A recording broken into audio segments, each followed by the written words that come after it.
छोटे से गांव वृंदापुर में हरे भरे खेतों के बीच बसा था रामू का घर। रामू एक साधारण किसान था, ईमानदार, मेहनती, लेकिन बहुत गरीब। उसके पास एक टूटा फूटा घर था, एक हल, कुछ पुराने कपड़े और पास में थी उसकी बूढ़ी माँ, जो हमेशा उसके लिए प्रार्थना करती रहती थी। गांव में सब लोग रामू की ईमानदारी की मिसाल दिया करते थे, लेकिन किस्मत ने उसके साथ कभी न्याय नहीं किया।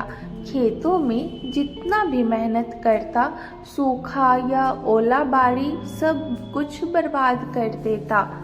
एक दिन जब खेत पूरी तरह सूख गए और घर में एक दाना भी नहीं बचा, रामू बहुत उदास हो गया। वो अपनी माँ के पास गया और बोला, माँ, अब कुछ नहीं बचा, खेत सूख गए, अनाज भी नहीं है, बैल भी मर गया, मैं शहर चला जाऊँ मजदूरी करने।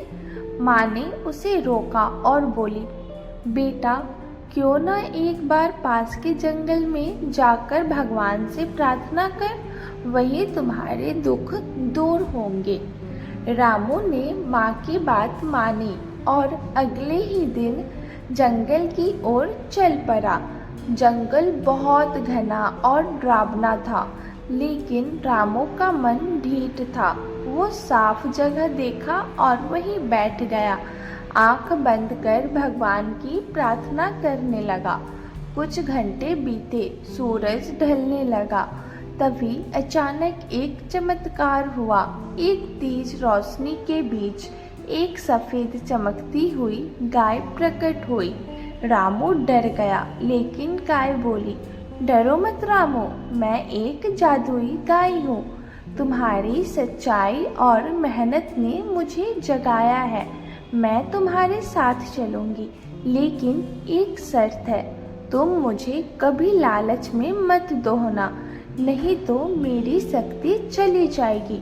रामू की आंखों से आंसू बह निकले। उसने गाय को प्रणाम किया और खुशी खुशी उसे अपने साथ घर ले आया।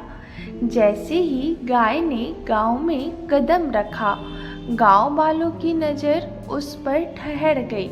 इतनी सुंदर गाय किसी ने कभी नहीं देखी थी। रामू ने गाय को अपने घर के पास बांधा और पहले ही दिन दोहा तो उसमें से दूध की जगह सोने की छोटी छोटी बूंदें निकलने लगी। रामू हैरान रह गया। वो तुरंत भागा और अपनी माँ को बुलाया। माँ ने भी देखा तो उसकी आंखों में आंसू आ गए। अब रामू के दिन बदलने लगे। धीरे धीरे उसने खेतों की मरम्मत की, नया हल खरीदा, घर को सुधारा और गांव के गरीब बच्चों को पढ़ाने के लिए एक छोटी पाठशाला भी खोली। गांव वाले भी अब उसकी इज्जत करने लगे। लेकिन जैसे जैसे रामू की हालात सुधरती गई, कुछ लोगों के मन में जलन भी होने लगी, खासकर हरिया सेठ के, जो गांव का सबसे अमीर आदमी था। हरिया सेठ ने अपने नौकरों को भेजा जादुई गाय को चुराने के लिए, लेकिन गाय को सब पता चल गया था। जब भी चोर गाय को छूता, हर बार चोर बेहोश होकर वहीं गिर जाते। तब हरिया सेठ ने एक चाल चली। उसने रामू के पुराने दोस्त भोला को पैसे देकर खरीदा और कहा, रामू को समझा कि वो गाय से और ज़्यादा दूध निकाले ताकि गांव को फायदा हो। लेकिन जब वो लालच करेगा, तभी गाय की शक्ति खत्म होगी। भोला, जो पहले गरीब था और अब थोड़े पैसों में बिक गया, रामू के पास गया। रामू भाई, देखो गांव में अभी भी कितने लोग भूखे हैं, क्यों न तुम दिन में 3 बार गाय को दूहो, जिससे ज़्यादा सोना मिले और हम औरों की भी मदद कर सके।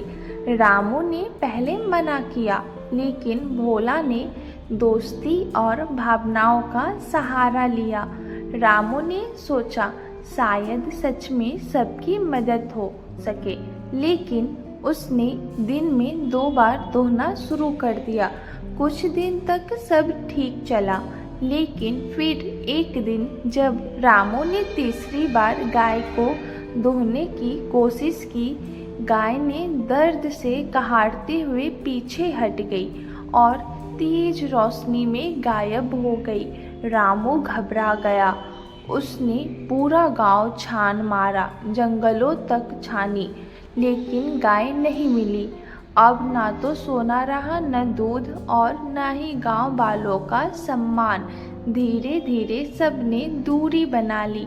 रामू फिर से उसी गरीबी में लौट आया, लेकिन इस बार उसमें कुछ बदलाव था। वो समझ गया था कि सच्चाई और संयम ही असली धन है। कई महीने बीत गए। रामू अब गांव के बच्चों को पढ़ाने लगा था। वो खेतों में मेहनत करता, माँ की सेवा करता और सबकी मदद करने की कोशिश करता। एक दिन जब वो खेत में घूम रहा था, उसे फिर वही रोशनी दिखी।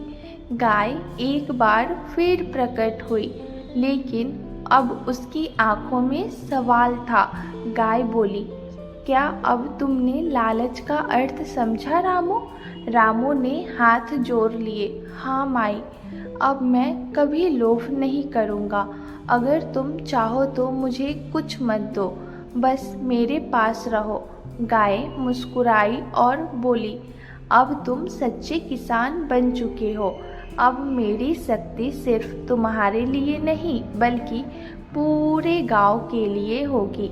लेकिन अब सोना नहीं, मैं दूध दूंगी, पवित्र, पोषण से भरपूर, जिससे कोई भूखा ना सोए।